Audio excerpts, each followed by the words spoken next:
ये देखिए बहुत अच्छी मुहिम है।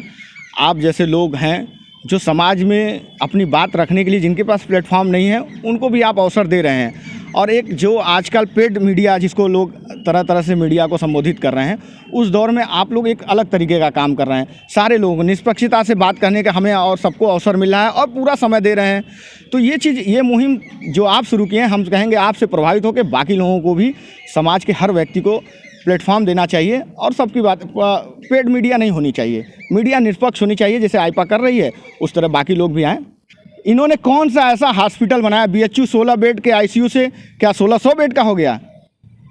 शिक्षा का कोई बड़ा जो अभी तक था विश्वविद्यालय महाविद्यालय, उसके अतिरिक्त कोई विश्वविद्यालय महाविद्यालय बनारस को मिल गया? कोई ऐसा काम इन्होंने, कोई अतिरिक्त रोडें बना दी? जो रोड थी वो थी। जी नमस्कार, मैं हूं वाराणसी से शैलेंद्र सिंह और आप देख रहे हैं आईपा यानी all India progressive politics association. इसके अंतर्गत बातें होती हैं प्रगतिशील राजनीति की और चर्चाएं करते अपने शहर के कुछ खास लोगों से। तो आज इसी कड़ी में मुलाकात कराते हैं मनोज यादव गोलू जी से, जो कि समाजवादी पार्टी से कद्दावर नेता हैं। इससे पहले पूर्व में ये पार्षदी का चुनाव भी लड़ चुके हैं और माना जाता है कि समाजवादी पार्टी में इनकी अच्छी छवि है वाराणसी में, और यहाँ के लोग इन्हें काफ़ी लोकप्रिय नेता भी मानते हैं। तो स्वागत है सर आपका यहाँ पे आईपा में। बहुत बहुत धन्यवाद। आईपा के सभी दर्शकों को भी बहुत बहुत धन्यवाद। अगर बातें की जाएं तो समाजवादी पार्टी की जिस तरीके की जो स्पीड, जो रफ्तार जो है, जो गठबंधन है, जो क्षेत्रीय दलों के साथ अगर बातें की जाए, पश्चिमी यूपी का 10 फरवरी से चुनाव होने जा रहा है, तो क्या असर नज़र आएगा आपको? चूँकि वहाँ पे जयंत चौधरी जो है क्या प्रभाव डालेंगे? चूँकि आपको जिम्मेदारी मिली, इससे पूर्व में भी आप कई जिलों में जा चुके हैं, वहाँ पर जाके आपने कार्यक्षेत्र देखा, तो क्या रुझान नज़र आ रहा है आपको अभी तक? देखिए, उत्तर प्रदेश में जिस तरीके से, पश्चिमी उत्तर प्रदेश हो या पूर्वी हो या मध्य हो, कहीं भी हो, जिस तरीके से ये बाबा जी की सरकार में किसानों के ऊपर, नौजवानों के ऊपर, छात्र बेरोजगारों के ऊपर अत्याचार हुआ है, क्या उसको उत्तर प्रदेश की जनता इतनी आसानी से भूल जाएगी? और पश्चिमी उत्तर प्रदेश किसानों का एक गढ़ माना जाता है। क्या पश्चिमी उत्तर प्रदेश के लोग वो भूल जाएंगे कि एक दिन 2 दिन पहले जो है केंद्रीय मंत्री धमकी देते हैं, उसके बाद उनका बेटा जो है किसानों की निर्मम हत्या जीप से चढ़ा कर देता है। इसलिए उत्तर प्रदेश की पश्चिमी से जो लहर शुरू हुई है वो बलिया तक, पूरब तक जाएगी और चारों तरफ माननीय अखिलेश यादव जी के नेतृत्व में प्रचंड बहुमत से समाजवादी पार्टी की सरकार बनेगी। पूर्वी उत्तर प्रदेश की बात की जाए, चूँकि देखिए वाराणसी है, वाराणसी में आप देख रहे हैं डेवलप की बातें की जा रही हैं। 2014 ये महत्वपूर्ण सवाल है थोड़ा सा आपसे, चूँकि युवा भी हैं, समाजवादी पार्टी से जुड़े हुए हैं। अगर बातें की जाए 2014 की, 2014 में जो यहाँ पे जब नरेंद्र मोदी जब यहाँ पे मेंबर ऑफ पार्लियामेंट का चुनाव लड़ने आए, तो गुजरात मॉडल की बातें हुई और उसका काफ़ी एक असर दिखा और उसके बाद सीधा लाभ बीजेपी को मिलता नजर आया। इसके साथ अब 2022 का चुनाव है, तो कहीं ना कहीं से वाराणसी मॉडल की बातें की जा रही हैं। वाराणसी विकास मॉडल कितना प्रभाव करेगा खासकर पूर्वी उत्तर प्रदेश में?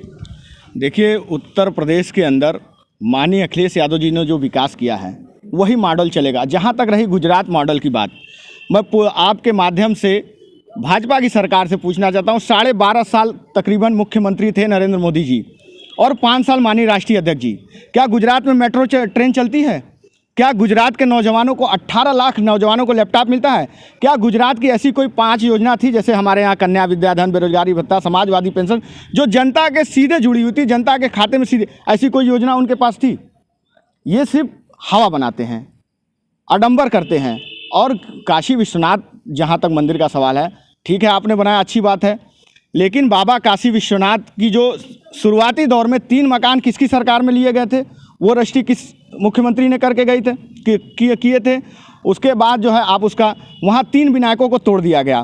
पंचकोशी में जितने विनायक हैं, जो हमारी संस्कृति है, धरोहर है, क्या वहाँ का निवासी खुश है? क्या विश्वनाथ मंदिर का महंत खुश है?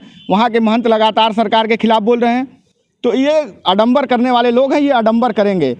इन्होंने कौन सा ऐसा हॉस्पिटल बनाया, बीएचयू 16 बेड के आईसीयू से क्या 1600 बेड का हो गया? शिक्षा का कोई बड़ा जो अभी तक था विश्वविद्यालय महाविद्यालय, उसके अतिरिक्त कोई विश्वविद्यालय महाविद्यालय बनारस को मिल गया? कोई ऐसा काम इन्होंने, कोई अतिरिक्त रोडें बना दी? जो रोड थी वो थी, उसी को चौड़ा किया या पतला किया? रिंग रोड की हम बात करेंगे आपसे। रिंग रोड जब राजनाथ सिंह जब केंद्रीय मंत्री थे पूर्व में भूतल एवं परिवहन मंत्रालय इनके पास था, उसी समय रिंग रोड की जो है आधारशिला रखी गई। कांग्रेस सरकार आती है, मनमोहन लगातार 10 साल यहाँ पे रिपीट करते हैं, मतलब 5 साल रिपीट करते हैं। उसके बाद भी वो रिंग रोड का काम नहीं हो पाता है। ये जैसे हम चूँकि कांग्रेस भी आक्रामक रहती है काफ़ी यहाँ पे सत्ता हासिल करने के लिए, प्रियंका गांधी उसको लीड कर रही हैं यहाँ पे, परफॉर्मेंस कर रही हैं यहाँ पे। तो चूँकि समाजवादी पार्टी और कांग्रेस में दोनों में मतलब कि खींचतान मत को लेकर है, तो इसमें अगर बातें की जाए तो विकास की जो रूपरेखा जो यहाँ पे जो तैयार की गई थी 2004 से पूर्व राजनाथ जी द्वारा रिंग रोड को, वो नहीं हुई। उसके बाद समाजवादी पार्टी पूर्ण बहुमत 2012 में आती है। तो क्या ये रिंग रोड कितना बीजेपी के लिए लाभकारी होगा? देखिए, जहाँ तक कांग्रेस और भाजपा की, मेरे नेता ने भी कहा और हम भी कहते हैं, जो भाजपा है वही कांग्रेस है। ये दोनों नहीं चाहते हैं कि हिंदुस्तान, ये जानते हैं कि अगर वो चाहते हैं विकास ना हो, ये चाहते हैं कि मंदिर मस्जिद के बाहर ना आए। हम विकास के लोग हैं, हम विकास समर्थक लोग हैं, हम विकास करने वाले लोग हैं। हमारी शुरू से मानसिकता रही है कि जब भी हम सत्ता में आएँ, चाहे आदरणीय नेताजी हों और चाहे माननीय राष्ट्रीय अध्यक्ष जी हों, हमने ऐतिहासिक काम किए और हम अपने विकास के, हमारा देखिए ना, भदोही से 4 लेन, बाबतपुर से भदोही, नारायणपुर से सोनभद्र हमने बनाया। पूर्वांचल एक्सप्रेस आप देख ही रहे हैं, जिसका बाबा जी पिटारा, लेकिन वो किसकी सोच थी? क्या विजन है? हिंदुस्तान में अखिलेश यादव से पहले क्या किसी नेता ने सोचा था कि सड़क पे भी फाइटर उतरता है? ये सिर्फ अखिलेश यादव की सोच थी। उन्होंने एक ऐसा बनाया हमारे एयरफोर्स के लिए कि हमें अभ्यास में, युद्ध अभ्यास में सारे जगह वो एक्सप्रेस वे लाभ दे रहे हैं। हम एक सवाल और आपसे यहाँ पे लेना चाहेंगे, बनारस से जुड़े हुए जो हैं, चूँकि यहाँ पे जब अखिलेश यादव जब भी आते थे, समाजवादी पार्टी के जो कार्यकर्ताओं के अंदर काफ़ी एक उत्साह होता हमेशा, और ये देखने को प्राय मिला समाजवादी पार्टी के साथ।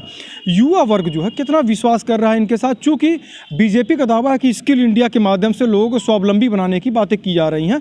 यहाँ पर लोग नौकरी पेशे से ध्यान लोगों का उतरे और खुद को स्वावलंबी बने, ये इनके एक प्रयास है स्किल इंडिया की।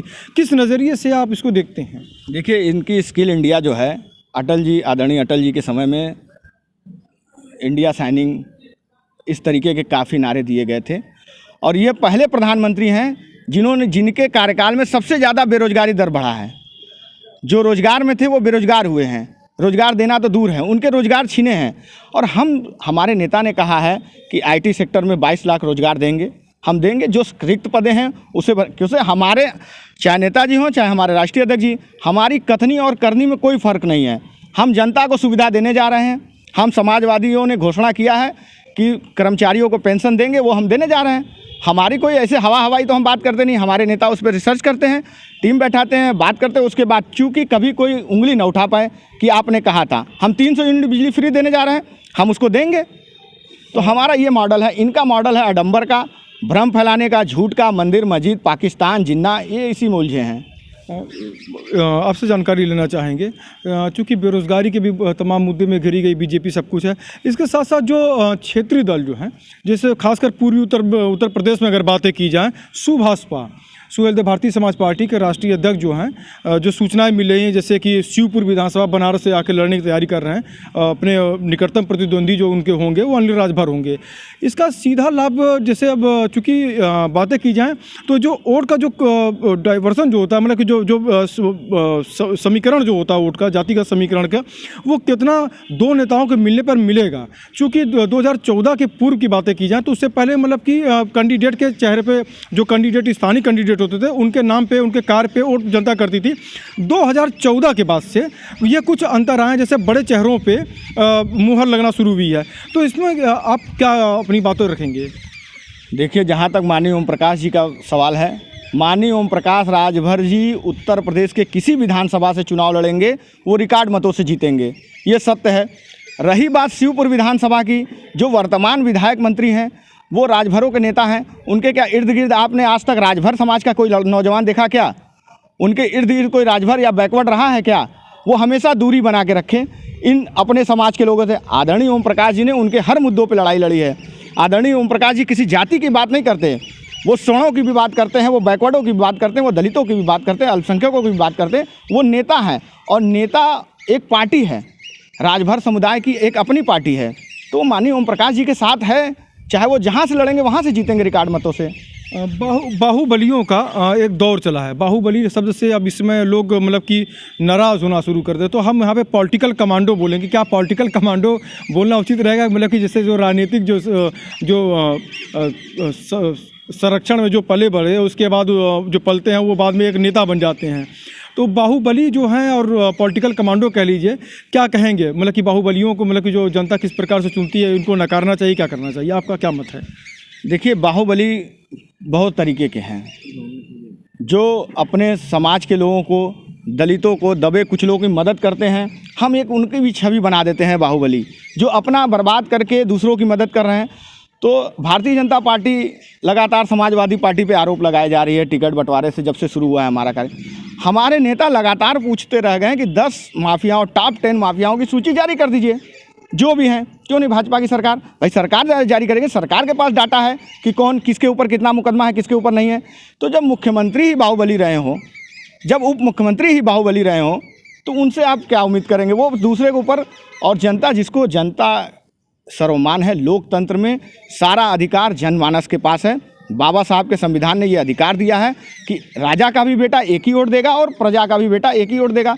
तो हम एक वोट के मालिक हैं, और हमें जो कैंडिडेट अच्छा लगेगा, जो पार्टी अच्छा लगेगी, जिसकी विचारधारा अच्छी लगेगी, उसके साथ जनता जाएगी।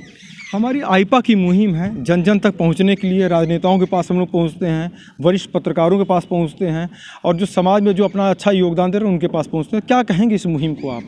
देखिए, बहुत अच्छी मुहिम है। आप जैसे लोग हैं जो समाज में अपनी बात रखने के लिए, जिनके पास प्लेटफॉर्म नहीं है, उनको भी आप अवसर दे रहे हैं। और एक जो आजकल पेड मीडिया, जिसको लोग तरह तरह से मीडिया को संबोधित कर रहे हैं, उस दौर में आप लोग एक अलग तरीके का काम कर रहे हैं। सारे लोगों को निष्पक्षता से बात करने का हमें और सबको अवसर मिल रहा है, और पूरा समय दे रहे हैं। तो ये चीज़, ये मुहिम जो आप शुरू किए हैं, हम कहेंगे आपसे प्रभावित होकर बाकी लोगों को भी, समाज के हर व्यक्ति को प्लेटफॉर्म देना चाहिए। और सबकी बात, पेड मीडिया नहीं होनी चाहिए, मीडिया निष्पक्ष होनी चाहिए। जैसे आईपा कर रही है, उस तरह बाकी लोग भी आएँ। तो आप थे हमारे साथ समाजवादी पार्टी के नेता मनोज यादव गोलू जी, जिन्होंने बहुत ही बेबाकी से जवाब दिए, और इन्होंने बताया कि जनता का आशीर्वाद निश्चित ही समाजवादी पार्टी को मिलेगा, और 2022 में जीत का सेहरा समाजवादी पार्टी के सर बंधेगा। वाराणसी से शैलेंद्र सिंह, आईपा।